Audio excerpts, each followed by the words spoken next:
Hi friends, welcome to Rajahmundry home recipes. ఈరోజు మన వీడియోలో పులుపులగా కారంగా ఎంతో రుచికరంగా ఉండే వాక్కాయ పెసరపప్పు చుక్కకూర కాంబినేషన్లో చేసుకోండి. రుచిగా ఉంటుంది, ఆరోగ్యానికి కూడా ఆరోగ్యం. ఎలా తయారు చేసుకోవాలో చూద్దామా? దీనికోసం వాక్కాయలు తీసుకునేటప్పుడు బాగా పాడైపోయి ఉన్న మెత్తగా ఉన్న వాక్కాయలు తీసేసి పక్కకు పెట్టేసేయండి. గట్టిగా నీట్గా ఉన్న వాక్కాయలు తీసుకుని ఒక బౌల్లోకి అయితే వేసుకోవాలి. వాక్కాయలు మునిగేంత వరకు వాటర్ యాడ్ చేసుకుని వాక్కాయలను బాగా ప్రెస్ చేస్తూ క్లీన్ చేస్తే దానిపైన ఉన్న మట్టి అనేది నీట్గా క్లీన్ అవుతుంది. ఇలా క్లీన్ చేసుకున్న వాక్కాయలను ఒక ప్లేట్లోకి తీసుకొని చాక్ తోటి మధ్య కట్ చేయండి.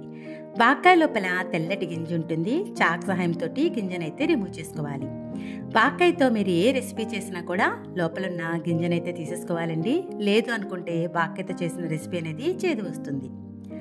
ఇదే మనకి కాస్త టైం పడుతుంది, కొంచెం ఓపికగా తీసుకోవాలి. చూస్తున్నారు కదా, ఇలా లోపలున్న గింజలను అయితే సపరేట్ చేసేసాం. తలసరిగా ఉండే ప్యాన్లోకి 1.5 కప్ దాకా పెసరపప్పు వేసుకుంటున్నాం. పెసరపప్పుతో మీరు ఏ రెసిపీ చేసినా పెసరపప్పుని డైరెక్ట్గా కుక్ చేసే కన్నా కూడా పెసరపప్పుని దోరగా వేయించి కుక్ చేస్తే కనుక కమ్మగా ఉంటుంది. లో టు మీడియం ఫ్లేమ్లో పెట్టి పెసరపప్పు కాస్త కలర్ చేంజ్ అయ్యే వరకు ఫ్రై చేసుకోవాలి. ఇలా మనకి కాస్త వేగిన తర్వాత పెసరపప్పు మునిగేంత వరకు వాటర్ వేసుకోవాలి. పెసరపప్పుని బాగా ప్రెస్ చేస్తూ శుభ్రంగా ఒక 2 సార్లు అయితే కడిగేసేయండి. ఇలా కడిగిన తర్వాత ఫ్రెష్గా పెసరపప్పులో వాటర్ వేసుకోవాలి. ఏ కప్తో పెసరపప్పు తీసుకుంటున్నారో అదే కప్ తోటి 2 కప్పుల దాకా నీళ్ళని వేసుకోండి.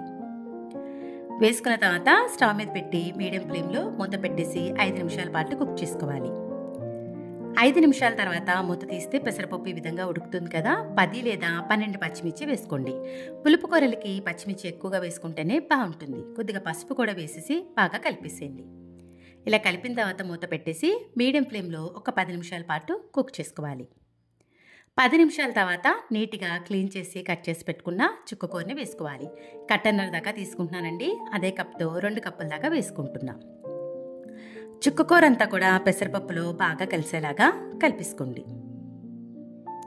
చూస్తున్నారు కదా, చక్కగా బాగా కలిసిపోయింది కదా. ఇదే స్టేజ్లో మీరు కావాలి అంటే చీలికల్లా కట్ చేసిన ఉల్లి కూడా వేసేసుకోవచ్చు. నేనైతే ఆ రోజు ఉల్లి వెల్లుల్లి తింటలేదు కాబట్టి వేసుకోలేదు. ఇలా కొద్దిగా చుక్కకూర మగ్గిన తర్వాత మనం క్లీన్ చేసి పెట్టుకున్న వాక్కాయ ముక్కలను అయితే వేసుకోవాలి. 1 కప్పు నిండా వేసుకుంటున్నా. మీరు పులుపు బాగా ఇంకా ఎక్కువ తినేలైతే ఇంకా కూడా వేసుకోవచ్చు. ఈ వాక్కాయ ముక్కలంతా కూడా బాగా కలిసేలాగా కలిపేసుకోండి. కలిపిన తర్వాత మూత పెట్టేసి దీంట్లో ఉన్న వాటర్ అంతా దగ్గరగా అయ్యేంత వరకు కూడా కుక్ చేసుకోవాలి. అవసరం అనుకుంటే మధ్య మధ్యలో మూత తీస్తూ కలుపుతా కుక్ చేయండి. చూడండి, ఇది ఆల్మోస్ట్ చాలా వరకు వాటర్ అనేది దగ్గర పడిపోయింది. ఇప్పుడైతే స్పైసెస్ వేసుకుందాం. పులుపు కూరలకి ఎప్పుడైనా కూడా ఉప్పు కారం ఎక్కువగానే వేసుకోవాలి. ఇలా సాల్ట్ వేసుకున్న తర్వాత 1 టేబుల్ స్పూన్ దాకా రెడ్ చిల్లీ పౌడర్ వేసుకోండి. పప్పు అనేది రుచిగా ఉంటుంది. ఉప్పు కారం అంతా కూడా బాగా కలిసేలా కలిపేసుకుని లో ఫ్లేమ్లో ఒక 5 నిమిషాల పాటు కుక్ చేసుకోండి. ఇంకొక స్టవ్ మీద ప్యాన్ పెట్టి ఆయిల్ వేసుకోవాలి. హీట్ అయిన తర్వాత 1 స్పూన్ దాకా పోపు దినుసులు వేసుకోండి. మినపప్పు, ఆవాలు, జీలకర్ర, 4 ఎండుమిర్చి కూడా వేసుకుంటున్నాను. ఇదే స్టేజ్లో మీరు కావాలంటే వెల్లుల్లి కూడా వేసుకోండి. క్లీన్ చేసి పెట్టుకున్న కరివేపాకు కూడా వేసుకుని లో ఫ్లేమ్లో పోపును మాడకుండా ఫ్రై చేసుకోవాలి. పోపు ఈ విధంగా వేగిపోయిన తర్వాత పప్పు కూడా మనకి దగ్గరగా ఉడికిపోయింది కదా. పప్పులోకి పోపునంతా కూడా వేసేసుకోవాలి.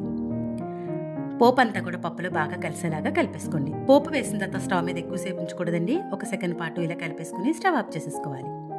చూడండి, రుచి ఆరోగ్యానికి ఆరోగ్యాన్ని ఇచ్చే చుక్కకూర వాక్కాయ పెసరపప్పు ఎలా తయారు చేయాలో అర్థమైంది కదా.